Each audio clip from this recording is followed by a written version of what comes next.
Hi, friends. Welcome to Sibylslab of Cartomantics. I'm Amelia. I'm Danielle. And this week we are going to be talking about intimidating decks. So, Danielle, lay the stage for us. We have two categories of intimidating. So the decks that have an architecture that's overwhelming, seems complex, is a little too much for us, or it feels like that. And then there are the intimidating decks that have the kind of imagery that's confronting and makes you want to run away. A lot of decks have one or two cards like that, but then there are decks that are full of cards like that. And so they make us resist it in some kind of way. So those are our two categories. We are going to lead with the category on intimidating architecture because that seems like the most obvious. And for each of them, we're going to answer some questions about what decks we have that fall within those categories and how we make sense of them. How do we manage them? So let's start with intimidating architecture. Okay, so do we want to introduce the decks that we're talking about? Okay, so I brought a few decks here that span continents, if you will. Of course, I had to bring out the Spirit Keepers. I haven't even touched this deck. I have looked through it once. I haven't done anything. It feels like I have to learn an entirely new system of reading tarot. And I know that's not entirely true. I know, don't come after me, but it's yeah, it is languishing in my tarot cabinet. Yeah, do you want to go back and forth, or do you want to? And I want to say, for both of us, I'm sure we're going to share decks that are like, this is so intimidating, I run away.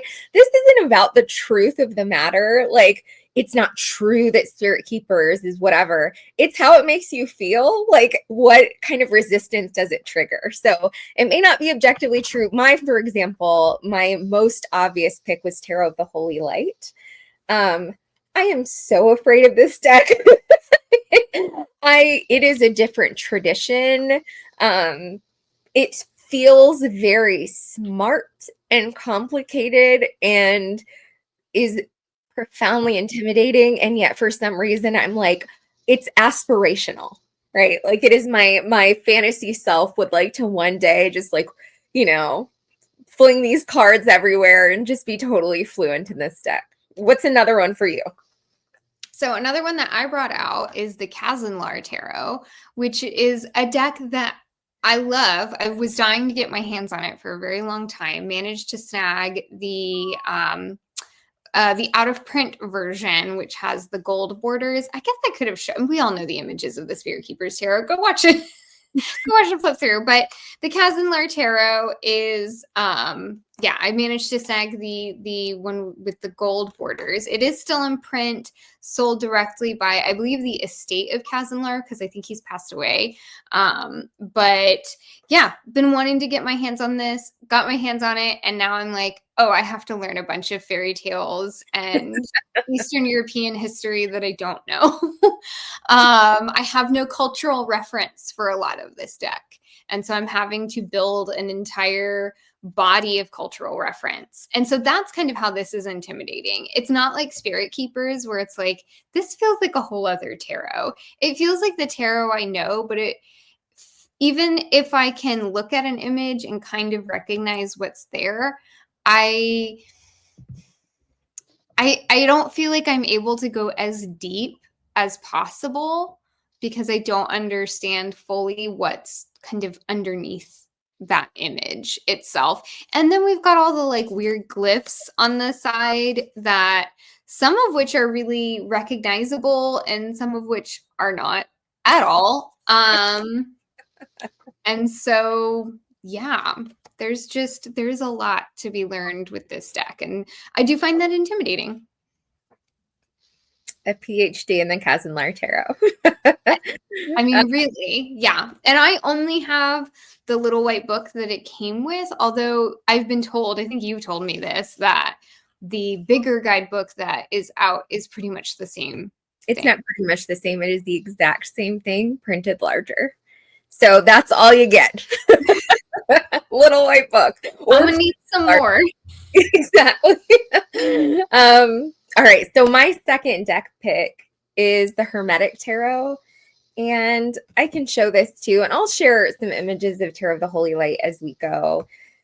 But like, yikes. I am very familiar with the Golden Dawn tradition. This is sort of foundational to the Golden Dawn tradition. So this isn't unfamiliar in its associations, but it is every single esoteric association and like title of the path on the tree of life. Lord of the Triumph of Light is the name of the chair. Like, they were like, here are 5 things that might be on a card. We're going to do all 5. Angel numbers, the angel numbers are on there too. I can't. The archangels. Yeah, I know that the associated Hebrew names of like the two angels per minor, it's just a lot. And I don't find, these are the exact same associations that you'll find in the Thoth Tarot, although these are the original Golden Dawn titles and not Crowley's revision of some of them. But I don't find this artwork nearly as evocative or intuitive. I feel like I need to be a scientist. I'm complaining. I made a video last week complaining about my inability to see the art on black and white decks. This is the worst of the culprits. So I find the art a little illegible, and I find the saturation of symbols and esoteric associations more than a little overwhelming. So that all means I am intimidated. Yeah.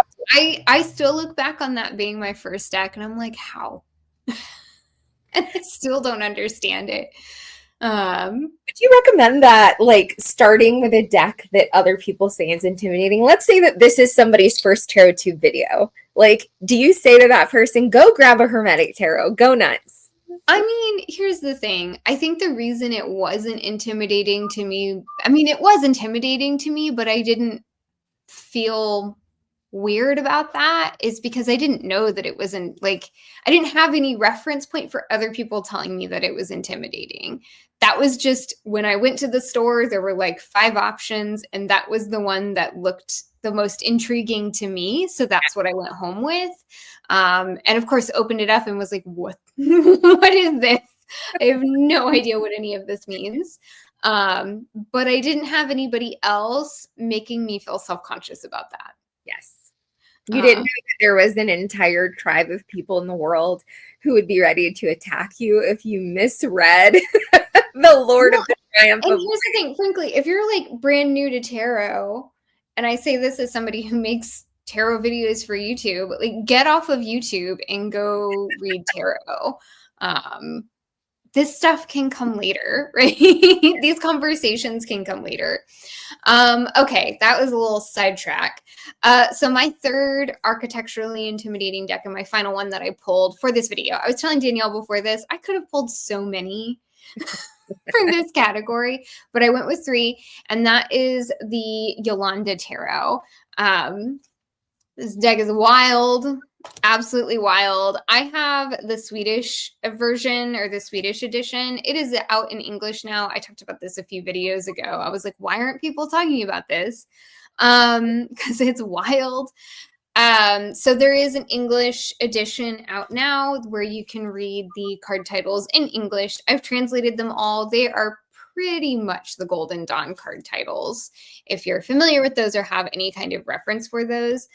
The part that's intimidating, though, is that whether or not they have the Golden Dawn titles, hell if I know how this image at all relates to the Golden Dawn title for the, what is that, 5 of staffs? 6? I don't even know. 5.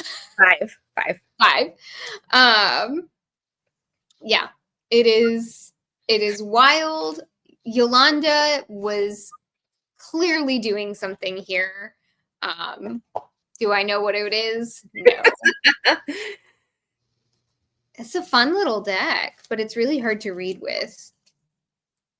Now, you know that there is now the English edition that comes with like a 300-page book, mass market. Are you resisting getting that because it's a lot of money and you already have the deck? Or are you resisting getting that because, which is a perfectly fine reason, by the way, there are a lot of decks to get, but is part of you deciding not to do that because you're like, I'm going to get over this architectural intimidation by myself. I can do it. That's going to be a part of the learning process. I don't know. I haven't made up my mind about that yet. That's part of this discussion. We should get on Zoom and I'll show you different entries from the book. But it is a book. It is a tome. Well, and it's really not, I mean, you say it's a lot of money. It's really not that much money. It's a mass market deck. You can get it for like $20 on Amazon. Really? Yeah.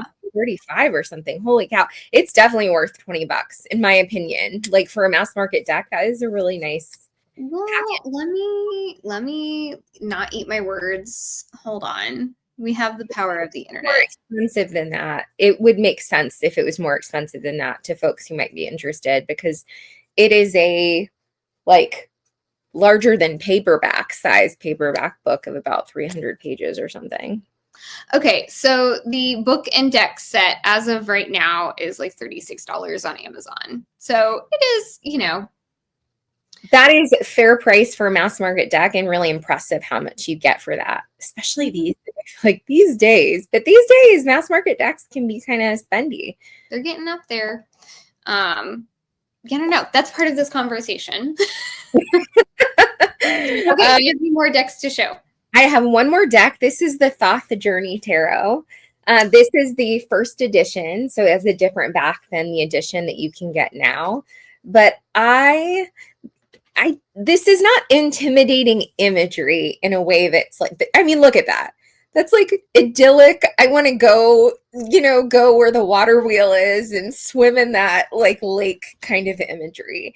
So it's certainly not that, but the creator of this deck is very clear in the guidebook that this is meant as her meditative journey and encounter with the Thoth Tarot. So this is an experientially derivative deck. Like she experienced the Thoth Tarot and created this. I haven't the slightest clue what we're talking about. Okay, I can get behind Lord of Oppression here, like, because that's a lot of field to till. But a lot of these, I don't have any idea, like what. Hold on, let's see. Like, I mean, this is despair and cruelty. I guess in Thoth, that would be Lord of Cruelty. Like, I guess that's cruel. I mean, like, I have trouble. Here is the Four of Swords or Heir of Four, which would be what? Lord of Truce. So the interesting like conceit for this deck, or how this deck came about, was initially the author of the guidebook would pull a Thoth card and do basically journey work, path working with that card, and then would write she wrote out what like the path that she went on, the journey that she went on. And after she wrote all of these journeys for each Thoth card, she got together with an artist, and then the artist took her writing and interpreted into imagery on cards. So it almost came like most decks start with imagery and then the writing comes later. This happened in the opposite way. So it's almost like to use that deck, you kind of, that deck belongs with its guidebook. Yes, and here's the thing. The original, this is the first edition. I have the first edition guidebook that's like 250 pages. This is a big guy. So she is very clear about the journey she went on, whatever. Here's the guidebook for the second edition. I have the second edition, although I'm showing the first here. This little teeny tiny guy is supposed to explain the cards, and all it does is provide the ostensible meanings. So like the Heir 4 means this, which means... So you don't get her journeys in the second edition? No, you don't. You have a little white book. It's nice that it's the size of the cards, so it travels with the cards easily, but you don't get that. And like, look at this, for example. This is this Heir 7 or 7 of Swords in Thoth. That is Lord of Futility, and in traditional Golden Dawn, unstable effort. I don't know what's going on here. What is happening? It's beautiful. I would like to go to that place. It feels like a deck I'd really like to enter. And the back of the card, you know, it definitely feels environmental. And I've talked elsewhere on the channel about how much I love setting based decks that feel environmental and absorbing. I also like to feel like I reach that place and know what to do there. That's so surprising to me, though, that they released the second edition without, because that's how the deck came into being, was through her writing. You know, and this was out of print for a long time, as you know. This first edition went out of print, and it was unclear if there would ever be a second edition. Then I think one went live on Kickstarter. I suspect that to make this affordable, like, they reduced the production, but in the production quality of the second edition cards, I have to say, are not nearly as standing up to like wear and tear. They're a little bit cheaper and a little bit whatever. I think it's better that it's available and affordable than not at all. But, you know, the second edition reflects the less full support of the production of the deck. And even having the journeys along with the story of the deck's creation and, you know, an account of meaning of that Air 7, I'm still like, I need help. Like, I think it's going to take, though, like, I need to be in the right space. And I've not yet been in the right place to really commit myself to that deck and the work that it invites. And until I do that, I'm like, I don't know what to do with this very pretty picture. But I feel like something important is in this pretty picture. All right. So now that we've introduced a few decks, particularly in this category of the intimidating architecture, and you can see like there are so many different ways that the architecture of a deck can be intimidating. Some of it can be, you know, you feel like you need a PhD in the deck, such as the Spirit Keepers or the Hermetic Tarot. Some of it can be that the conceit of the deck is really challenging, like the Thoth Journey or the Jolanda Tarot. I don't know if there is a conceit here. Some of it is cultural reference, so like the Kazanlar. So those are some of the different ways that architecture can be intimidating when it comes to working with certain decks. So our first kind of question in the like how portion is, how do we get past that initial resistance to working with some of these decks? I'm going to be shuffling Tarot of the Holy Light while we talk about this because I didn't share any of these images either. That said, let's think out loud how to, and let me be clear, both of us have gotten over working with intimidating decks in the past, but we're talking about ones that we're still intimidated by, right? Yeah, these are ones that I definitely still, I mean, the Kazanlar isn't necessarily one that I feel stuck with necessarily, but I feel like I am so slowly chipping away at it. And I find it frustrating how slow that work is going. You know, I think for me, part of it is just like getting the damn cards out, like just getting the cards onto a table in a very low stakes kind of way. So we don't need big spreads. We don't need deep questions. We just need cards laid out, you know, 3 at most, and just looking at them. And I start with these types of decks, especially with like the Spirit Keepers, because we've got, you know, Benabelle's textbook on tarot, which she so graciously wrote for this deck. You know, she didn't have to do that because it comes with the little white book that is sufficient enough. But she gave us more, and she gave us varying degrees of more, and we can pick our poison in that way. But rather than getting that out, start with the what's on the card. What do I see? And I feel like I say this a lot, but that really is that's where reading starts, is what do you see? Not what do you know, but what do you see? Tell me if I'm wrong about this. I think it's true for my decks. Really, the intimidating part of these decks is pretty specific, and it is the minors. But Annabelle's deck, the quartz are also tricky, realigned. She has her own unique approach to the quartz, so I would call that the exception. But in the Hermetic Tarot, the quartz are very familiar. The majors are very familiar, even though the Lord of the Triumph of Light as the chariot is oh, for heaven's sake, do we need two names? I can live with that. I understand that. It's the minors that get to be a lot. And that's certainly true for Tarot of the Holy Light. The majors, I get. The Empress, I understand. The chosen colored woodcuts. But these minors are this Nine of Swords. So can we practice with this, just seeing what we see? What do you see in this Nine of Swords? Oh God, I can't even see it very well. I need my glasses.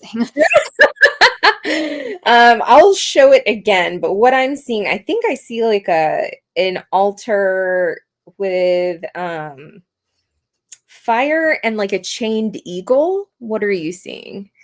Okay, yes. So I see the chained, some kind of bird of prey. There is a crescent moon. Yes. Overhead, almost like a roof. There's another crescent moon under the altar, right? Yeah, there's some cherubs. We have two, and I see the crescent moon. 2 red flowers on the top, 2 pink flowers in the middle. Mountains. The mountains. The bird is yellow, so it's not exactly colored like an eagle. The sun is hiding behind the swords. So what do we do with this, lady? And okay, so this is what, the 7 of Swords, you said? This is the 9 of Swords, and I think it's really important to note that, at least to me, and I think to you, whatever is in the 4 corners of the card counts as part of the card. And the card has, aside from the name, the 9 of Swords, this is the 1 through 10 degrees, so the first 10 degrees of Mercury in Gemini. To be very clear, these are different associations than you're going to find in the Golden Dawn tradition. So this is what Christine Payne Teller, the creator, calls the continental tradition. That is not going to help you if you know the associations with those decans. So this decan is, in this association, the first 10 degrees of Gemini, Mercury. So that's all. So the kind of big archetypal imagery that I'm seeing is we've got a bird who's chained, we've got a sun hidden behind some swords, and a moon almost holding everything down. Or something, yeah. Yeah. And there is something really oppressive about that moon at the top of the card, especially when we combine it with the chained bird and the sun behind all of the swords. I mean, and the flowers are trying to grow up, but they can't get past that moon. So that's if I were to pick some kind of keyword for just the imagery that I can pick out and identify here, it would be oppression. We see so much on this. We listed so much that we see in the images. I suspect you'd agree that as you look at the cards that intimidate you, whatever they are, isolate at a time 3 things that you see and work with those 3 observable things. Next time you pull the card, it might be so this time, let's say that what we really notice as a part of our question about, we've been calling my dog an energy vampire. Why is my dog an energy vampire? If we see the oppressive moon, the crescent moon at the top, I see a chained bird. And what's the third thing I noticed? I noticed right away that altar at the bottom with the fire. So what do those three things tell me? He's an oppressive monster that is chained. Well, I was about to say, he's chained you to him. Like, it looks like the bird is chained to the altar. Is that correct? Am I I don't seeing? know. It looks kind of like it, yeah. So it feels like you are beholden to the altar of your dog, and you kind of, I mean, literally, because of some of his medical conditions, you can't go too far away from him at a time in case you were to have another episode. So You guys have to know that my husband hears me arguing with my dog so much that he says we need therapy. We need relationship therapy. And let me make it clear that I am not yelling at my dog. I'm being yelled at by my dog. I like that. I think that that's really helpful. So give us a question with one of your decks. I found this deck most intimidating. What's the one that sort of intimidates you the most? oh gosh, in what way? Of those three, what was the first one you thought of when we talked about this topic? Spirit Keepers. Okay. I don't even want to work with this deck. It still has that smell because I've gotten it out of the box. I sent you that deck like 2 years ago, and you were like, I've never opened it. I've gotten it out of the box once, and it was when we looked at it together. Yes. Okay, so we're gonna just pull a card and start working with. So another, so we've talked about just looking at the imagery and trying to isolate what you see and can recognize and make meaning from that. Another helpful exercise that you can do is very, very slowly using this method of looking at what you can see in the cards and what you know. So not worrying about what you don't know, but what do you know from what you see, and work on developing some keywords for each card based off of this imagery. So like, for example, in the card that Danielle just showed from Tarot of the Holy Light, for me, the keyword that was jumping out was oppression based off of what I saw. Now, just be careful that you don't associate that keyword with that card and stay there and get really locked in, because that can be really easy to do. But this is just a way to distill some of what you're seeing. It's more of an exercise to try to take in a bunch of information and make meaning, like really concise meaning out of it, than to write it down and be like, this is what this card means now. Like, forget about it. Don't even think about it past the exercise, but just challenging yourself to synthesize a lot of unfamiliar information can be really helpful. Okay, so I pulled the Three of Swords, which Benabel has titled The Bereaved. Here's the thing. I actually don't find too many of the minors in this deck overwhelming or intimidating. Like the hexagrams, I don't know. I don't know the I Ching. But I'm also okay with that. I find that less frustrating. But okay, what do we see here? We see an anatomical heart with 3 swords. We see Isis. I'm not super familiar with the myth of Isis, so she's got me there. We see clouds. We see, what is that? Libra. That's Saturn, right? Saturn and Libra. Mm-hmm. So Saturn is the oppressive planet, right? It's the one that, it's not the one that's expansive. That's Jupiter. Right. And Saturn is the one that is, yeah, okay. Could not tell you what the glyphs are at the bottom. And yeah, and we see some hieroglyphs. What do you see? That drop of blood coming from the cut in the heart, which I can't help but think of like the what is it? The cut in the side of Christ on the on the cross. Like, yeah. And I do know a little bit about the myth of Isis. So at that point, Osiris, her husband, is dead and gone, and cut up into pieces and distributed throughout the world. And so it's the bereaved. She's grieving and mourning her beloved husband who is now gone. But even if we didn't know that, we have the kind of familiar image of the heart with the 3 swords. So that is what stands out first. When I look at that and I'm like, okay, what do I normally know from a 3 of swords? I know heart and 3 swords. And there they are. And also I do notice in that sort of the color difference in everything is that great big yellow sun in the horns at the top. Yeah, and I think,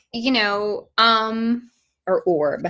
so this deck, like I said, the minors aren't particularly challenging. For me, this deck, like what I find challenging is that there is so much information about it, right? So like I can see this and I see a fairly familiar Three of Swords. I see some information that I don't know a lot about. I don't know very much about the Myth of Isis. I don't know what the hexagram is at the bottom. But I see the Three Swords in the heart. I also see those like encroaching clouds, and that illustrates a lot for me. But this kind of brings me to my next question is like with some of these decks, especially the decks that are architecturally intimidating, guidebook, yes or no? And when? I definitely recommend at some point early in the process reading the front matter. Like I think it is helpful, at least for me, to know, for example, in Spirit Keepers, it's not along in that little white book. So I'm not talking about the encyclopedic guidebook. In a little white book, 2 pages or whatever it is, on like, this is where this interesting object comes from. I find that kind of contextual information helpful. Kazanlar Tarot, the very short introduction at the beginning, was hugely helpful to me. I was like, what is this, what do they call it? What is the kind of word that we love for like a spiritually encompassing tarot? Oh, ecumenical. Ecumenical. That was the first place I heard of ecumenical tarot.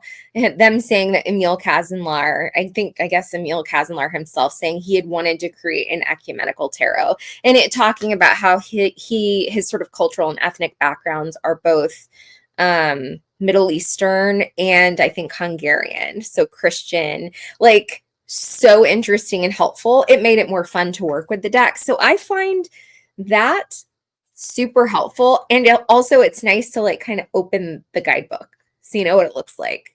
I wouldn't look up more than 1 card at a time though. Like I kind of said that before, like if I pull 3 cards for a deck that I'm getting to know, so I pull 3 cards in this guy, let's see, our 9 of Wands, our 2 of Wands, and our Knight of Discs. I'm only going to say look up the middle card because that one has a great big sun and I don't know what's going on in that. And it's in the middle of my spread and I'm curious. And I'm only going to look it up in the tiny little white book that it comes up with. But before I do that looking up, I'll probably do the reading or make my best guess at a reading and do the stuff we talked about. So like, what are 3 things I notice and what sense can I make of them? So I do recommend engaging the guidebook, but some people love reading it front to back. That is so like not interesting to me. That is so not interesting. I will say, by the way, about Spirit Keepers, for people who know the I Ching, those are trigrams at the bottom, so they're half of the hexagram. Yeah, no, that is I know. No, it's like so it's a half of a hexagram, and that means that if you lay 2 cards, you have a whole hexagram, and you can look up the meaning in the I Ching. I think in the little white book for that, on the very last page, it lists the meanings of the trigram. So like 3 bars is like heaven or something. It's kind of neat and interesting. I might, if I was picking up that right book for the first time, look at the meaning of those trigrams and nothing else. So like not look up the meaning, but be like, what are those 3 bars at the bottom? Oh, I'm picking up heaven out of nowhere. You would know better than I would with the guidebook in mind. So what is your take on the guidebooks and the little white books? For me, it really just depends. So if there is a smaller, like digestible guidebook, for me, that's like, cool, go for it. But I mean, I've mentioned before on a couple of videos back, like we were doing a tag and one of the questions was like pull an intimidating deck, and I pulled out the Alchemical Tarot of the Magnum Opus, or I can't remember but it's Robert and Place's deck, but it's his like alchemical tarot distilled down into really almost like fortune telling imagery. And the reason I find that intimidating isn't because I look at those cards and I go, I don't know what to do with this. It's because I know that a 500-page book exists work associated with this deck, and it's so hard to ignore that. And I think for me, that's Spirit Keepers. Like, I know that this little book that it comes with, here, I'll pull it out so you can see it. I know this little book that it comes with is enough to at least get me started. I cannot ignore the fact that there is a 400-page guidebook out there in the world that tells me more. And so I find that really challenging personally. And so for me, I have to ignore that. I have to pretend like that doesn't exist. I actually don't even own the big guidebook for the Spirit Keepers Tarot yet. One day I will, but I know that I have to do some other work before I can let myself really get into that, because I will find that not even overwhelming, just distracting. I will get so distracted with my nose in that book and not actually work with the cards, and not really work with the cards as I see them. Because I'll be so concerned with remembering however many words were written on this particular card or whatever. Now, something like the Jolanda Tarot, yeah, there is really no reason why I don't have that book yet, other than it's just like, it's on the list, right?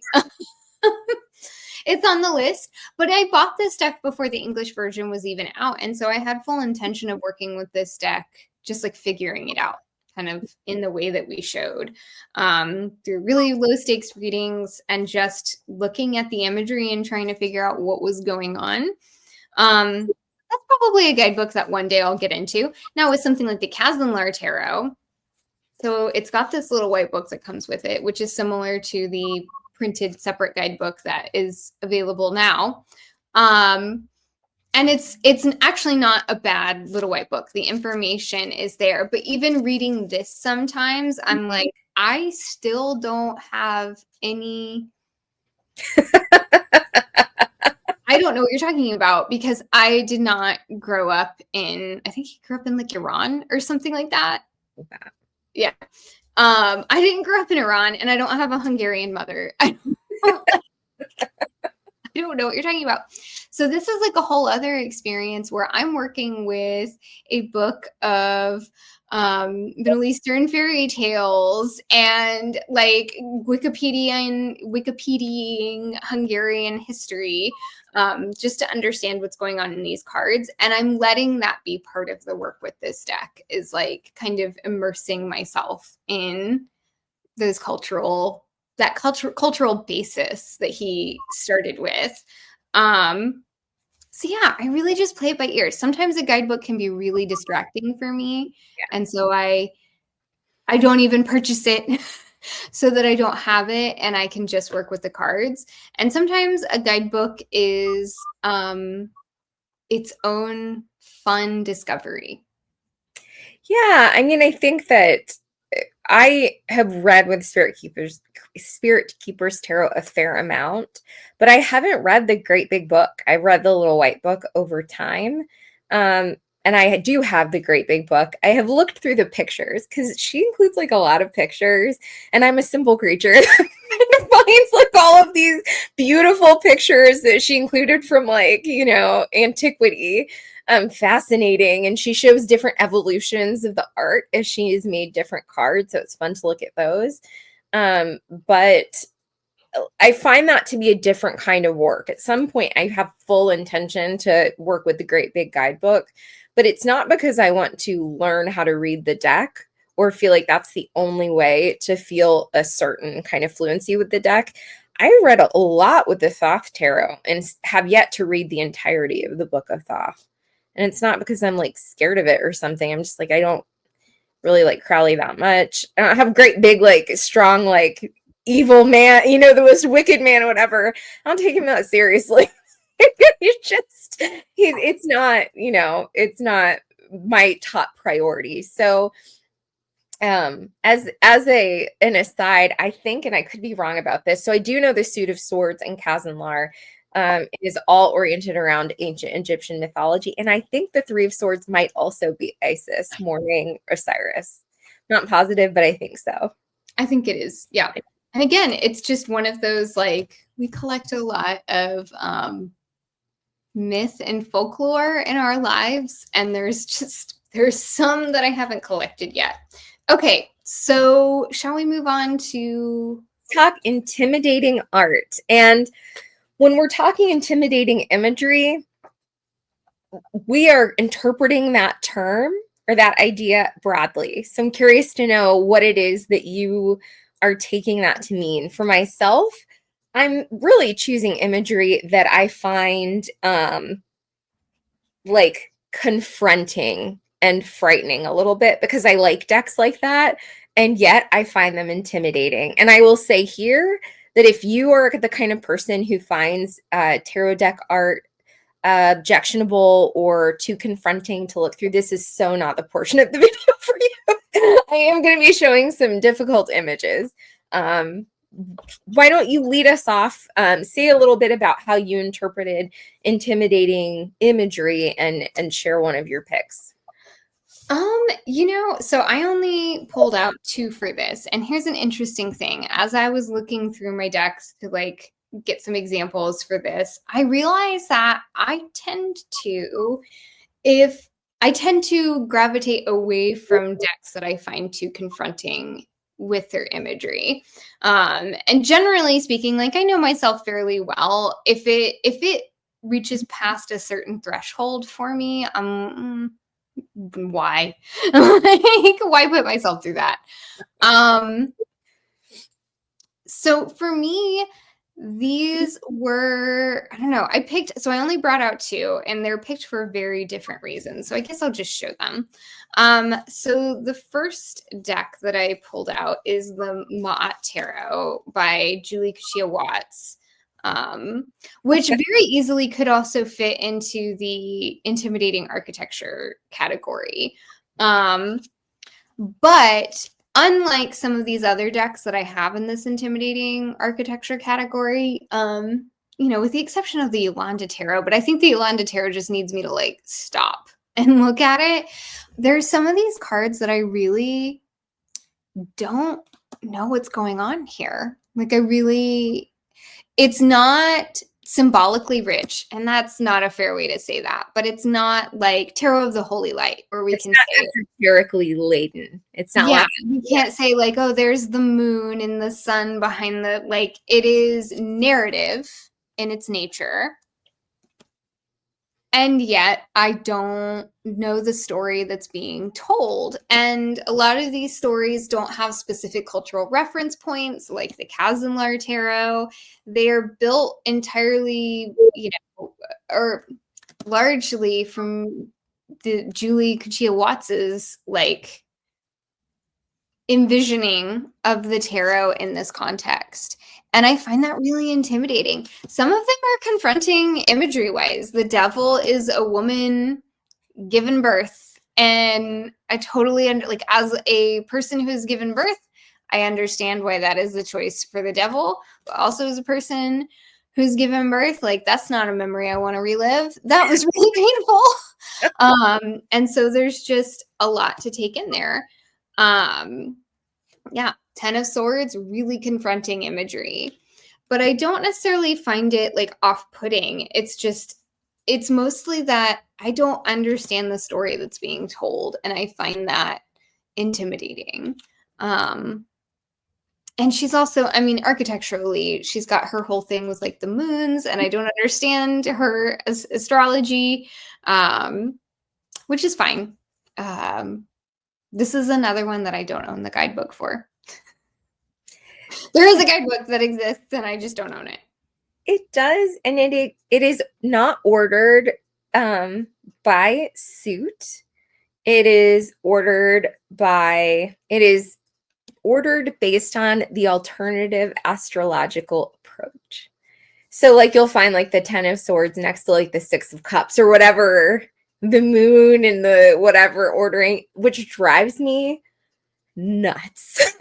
Like, it drives me crazy. There are a lot of pregnant bodies in that deck. There are a lot of pregnant bodies in that deck. I mean, she's creepy. I can't. So yeah, that is an intimidating deck for me. I won't show the devil. It came up, but I won't show it because I know you don't like the devil. No, this is about embracing or like engaging with Three of Swords. we love that. I'm gonna lead. So mine is Tarot of Curiosities. Now back in print. This is the back of the deck, and I've etched mine in black and brown. I'll lead with the devil, which is a confronting image. It is a as you will see, it's a collage deck. It's more oracle card size than it is tarot card size. I showed this in a video that I did called 8 Decks for Dark Rooms. It is interestingly referential. The wands are keys. We have, what is it, like vials or potions or something for cups, needles for swords, and locks for pentacles. And it is, here's the four bottles. It's bottles. Here's the 4 bottles. How do we feel about that? I actually love creepy. Like, I love to be creeped out. I love horror movies. I embrace the idea of being unsettled. So I so dig this 10 of bottles. But I have fun with the image and then left trying to figure out how to read this in the context of a spread. And that's what becomes difficult. Here's 10 of keys or 10 of wands. This one's kind of familiar if you know the 10 of wands. 9 of keys or 9 of wands. I mean, so it's not just that the art unsettles me in a way that I like. It's that I don't quite know how to read it. Do you know what I mean? Like, I'm still trying to figure out, like, oh, I have fun with the discomfort.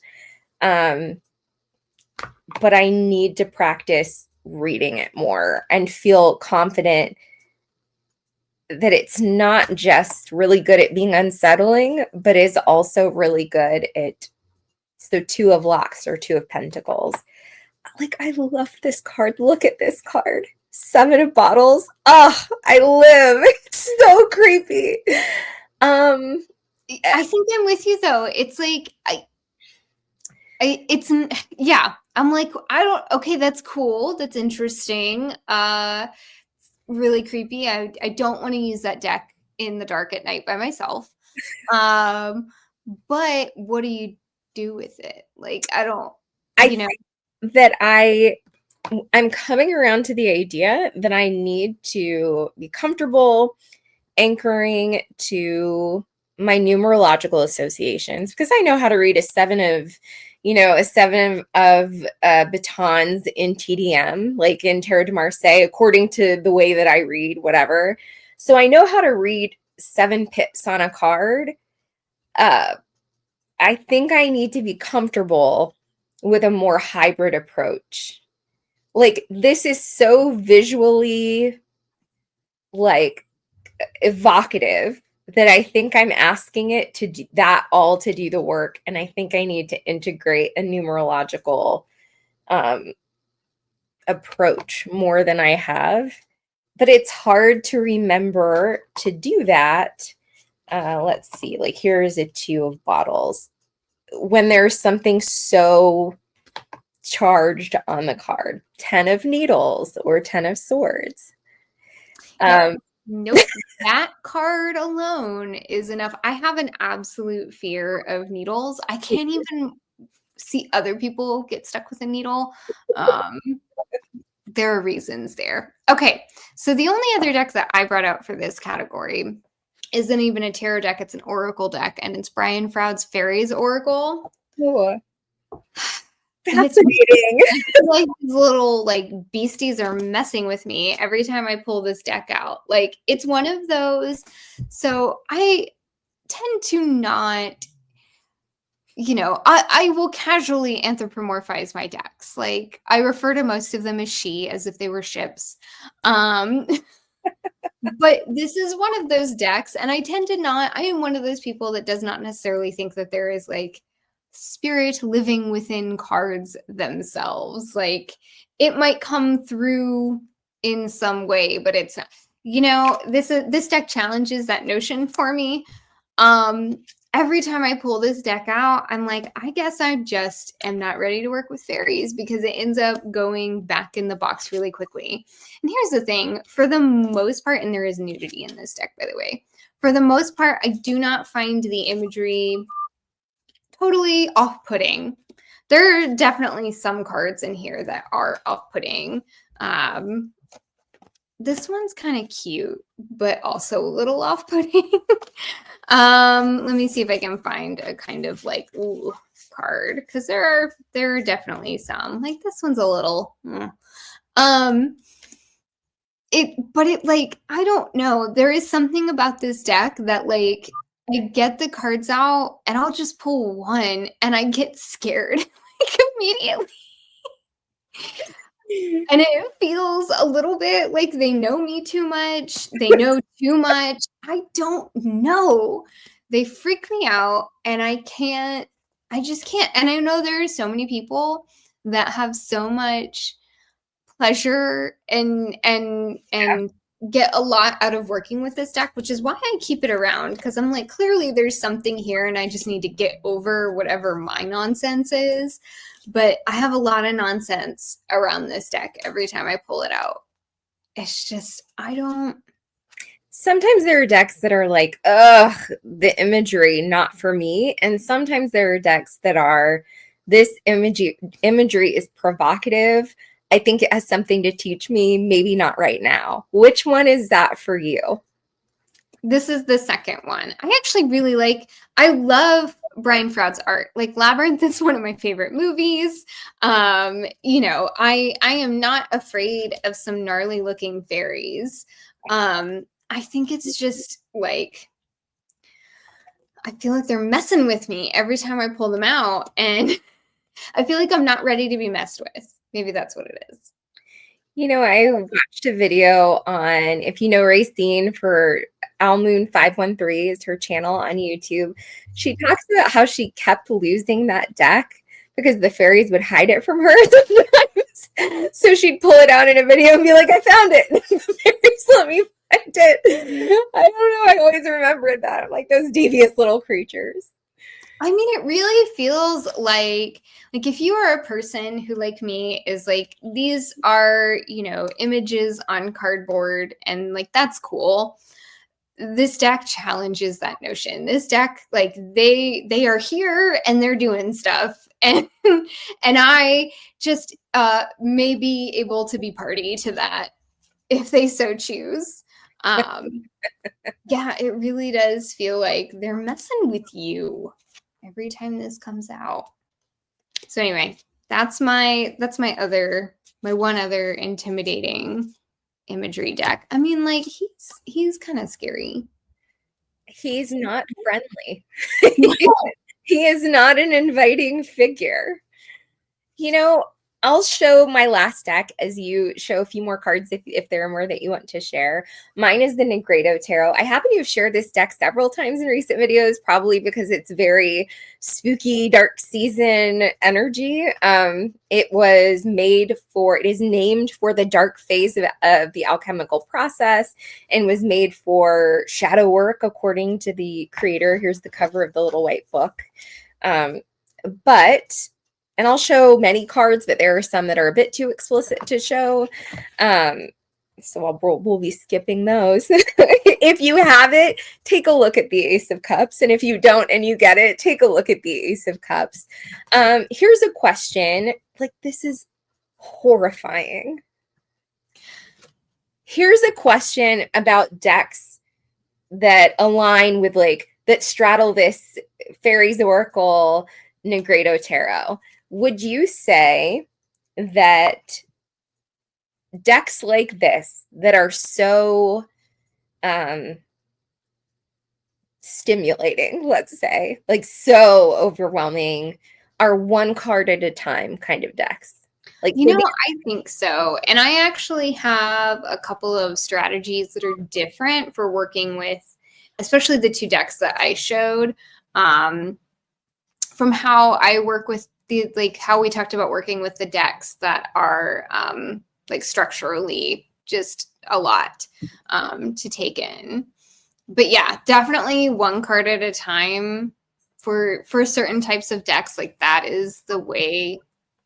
That's the way.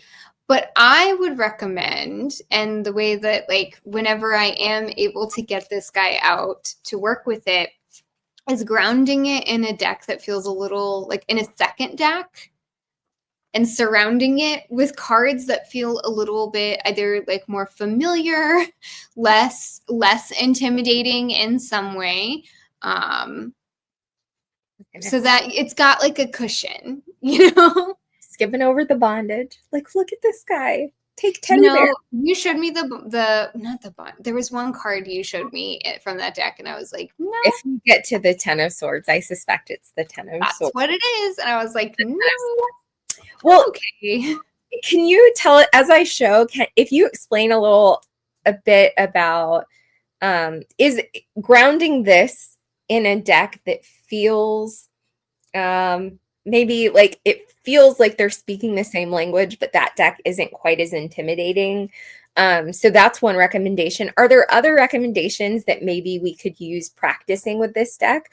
Or is your primary recommendation like bring an anchor to the room? I mean, definitely bringing an anchor. I think also going into some of what we've talked about here in the channel, which is like storytelling with it. So like forget tarot altogether, you know, bring in what you want to bring in from your tarot knowledge, but like tell stories with what you see in the cards, and pull as many as you want, as many as you can are able to and feel comfortable with, and tell a story. If it's one card and it's just tell the story of this card, like how did this, you know, how do these spirits start coming out of this mouth? What, you know, what led to before this moment and what comes after this moment, can help. He's being exorcised. I think an exorcist came and the spirits are leaving him. What do you think is happening in this image? See, I think he's like overcome, and he is completely losing control of himself, and the spirits are like Okay, moving through him. we're going to skip that one. How about this? Instead of telling the story, why don't you share what your first association is? So, what is your first association when you see this card? Fear. I have to think about Jason. Fear. I think because I think of Jason, like I think of, yeah, that man is coming to get me. There's something, I don't know if I wrote about this somewhere or talked about it somewhere. I used to like not understand the fear of holes. Like I had a lot of students who I would joke around like, what are you afraid of? What are you afraid of? And a lot of students would say butterflies and holes. And I was like, what are you talking about? This, my friend, is what they were like a lotus pod after the blossom has come out is an absolutely terrifying. And they're bigger in real life than you like would imagine that they are. At least the lotus pods that I've seen here in like southeast Texas in the swamps, they're huge. They're like this. You can't tell because I'm on a screen, but they're bigger than my head, and we're filled with all these big giant holes, and it's terrifying. So I want you to say, what is this card saying to you? Like if this card was speaking to you, what is the sentence it's saying? Don't make me do this. I'm trying to, can you tilt it down a little bit? Okay, there you go. Because there was a little bit of a glare.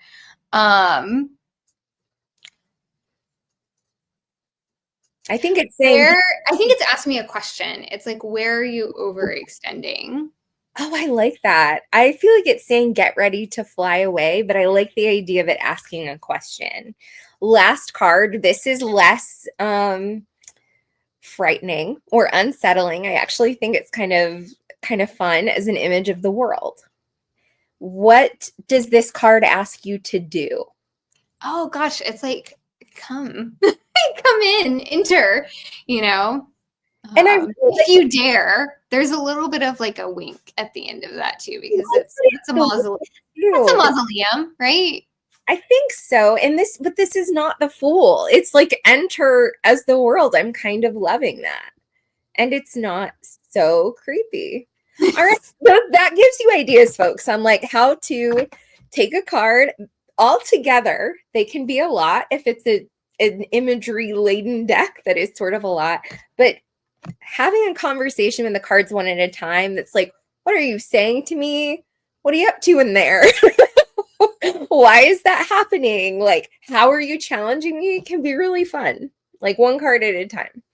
Yeah. Here's the Fool. If you wonder how it starts, here's the Fool. This deck is so much. Yeah, just like we were saying about, you know, our previous category of intimidating decks. Like if there's a guidebook, like go for it by all means. But I mean, I try not to make that kind of my first line. You know, some of this there is just getting past the hump of being either a little scared, a little creeped out, a little unsettled by what you're seeing. Although, like, for example, with the Ma'at Tarot, this is just kind of figuring out, like, what story is being told here, and how can I conceptualize this as being part of tarot. You know, this guidebook does not offer meanings at all. There are a few essays there's one on shadow work. There's one on the Tower and Death as like shadow archetypes, whatever, but there are nothing. Like, there are no meanings. I've never had a little white book quite like this. Like this last entry in the guidebook, The Great Transformer Death. Here are a little bit, like, I love it. Fascinating. Absolutely fascinating. All right, we have, as we wrap up, we kept you here for a while. Hopefully you've enjoyed yourself. We do have a question. We like to end with a question on this channel, and that question for the collective: what do you do if you're still overwhelmed at the prospect of working with a deck, even after these strategies? We've given you these brilliant strategies. Hopefully, like one or two hit home, but if they don't, what do you do if you're still overwhelmed? So one card per person, and let's see what magic happens. I'm using Nigredo Tarot, and I'm saying right now, if one of the X-rated cards comes up, I'm going to be pulling again. I am using the Ma'at Tarot. Okay. Those are, yep, okay. You know, I have to say the pregnancy and birth cards in that deck, I find more unsettling than many of the cards in this deck. Because these are unreal, right? Like these are spectral and imaginative. Those are very embodied. Like those are very vulnerable. Birth is a vulnerable process. I've been present for birth, but not gone through the process myself. And I've seen women in very exposed and pained circumstances. So like it is going there. All right. I pulled the Chariot. Ooh, I pulled the Hierophant. You know, I think there is wisdom in knowing when to phase something out. And that it's okay to phase it out. Like if a deck continues to be intimidating, you can't get past the hump. You've tried and you've tried, and it just becomes a frustrating exercise to even pull it out. Like move it along. It's okay. I think I'm looking, you know, that Chariot is taking us through this cycle. So it's like you've tried everything. Like, you know, you've gone through all the phases of the moon. It feels like the last gasp here. Like those moons are bringing us to the end of the cycle here. And that the Hierophant is asking us to like sit back. You've tried a lot. You've been proactive, but let the deck speak. I think the last effort is like sit back, see what the card does for itself. Like sometimes, for example, with Tarot of the Holy Light, I'm coming with my like agenda of meanings for astrology and my color associations and what I know about alchemical imagery. And I think if I finally reach a breaking point with that deck, that the last try is like just sit back and let like the, you know, I don't know, the chained eagle and the altered speak for themselves and see if they're creepy creepy or if it has anything to teach you. Let it teach you. All right, we will close with our question there. Take us home, Amelia. Well, we sure did enjoy talking about intimidating decks. We would love to know if you have any decks that you find particularly intimidating and are not sure how to work with. Yeah, let us know what those are down below. We'd love to hear about them. You know, maybe we'll add them to our library, our own library of intimidating decks. We also, if you're in the mood for a bit of an intimidating reading, we do offer a special reading on our website called The Crone Speaks. That is offered by either Danielle or myself. You can book with either one of us, and it is a reading designed to bite and to sting a little bit. So if you're needing, this is, you know, it's not ruthless. It's not nurturing. No, but it's also not nurturing. So if you need a little kick in the pants, much like these decks provide for us, you can find out more information about that reading as well as where to book it in the description box below. We'll also include links for all of our social media and our website, as well as where you can book us for a reading or a mentorship. And until next time, friends, we'll see you in the lab. Bye.